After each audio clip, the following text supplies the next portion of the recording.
అందరికీ నమస్తే అండి. ప్రకృతి రంగులో మన ఆరోగ్యం. ఎరుపు రంగులో ఉండే టమోటా, యాపిల్, బీట్రూట్ వంటివి తింటే గుండెకు చాలా మంచిది. రక్తం తయారవుతుంది, కీళ్ళు ఆరోగ్యంగా ఉంటాయి. ఆకుపచ్చ రంగులో ఉండే కీర, దోస, క్యాబేజీ, పాలకూర వంటివి తింటే ఎముకలకు మంచిది. శరీరంలోని వ్యర్థాలు బయటకు పోతాయి.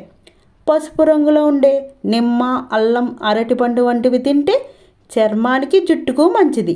రోగనిరోధక శక్తి పెరుగుతుంది, జీర్ణక్రియ మెరుగుపడుతుంది. తెలుపు రంగులో ఉండే వెల్లుల్లి, కాలీఫ్లవర్, పుట్టగొడుగులను తింటే లివర్కు మేలు జరుగుతుంది, హార్మోన్ సమస్యలు తగ్గుతాయి.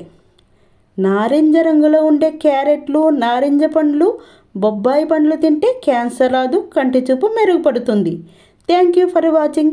ఇలాంటి మంచి మంచి విషయాల కోసం మన స్వర్ణలత మా ఊరి ఛానల్ని లైక్ అండ్ సబ్స్క్రైబ్ చేసుకోండి. మీకు ఈ వీడియో నచ్చితే షేర్ చేయండి. Thank you.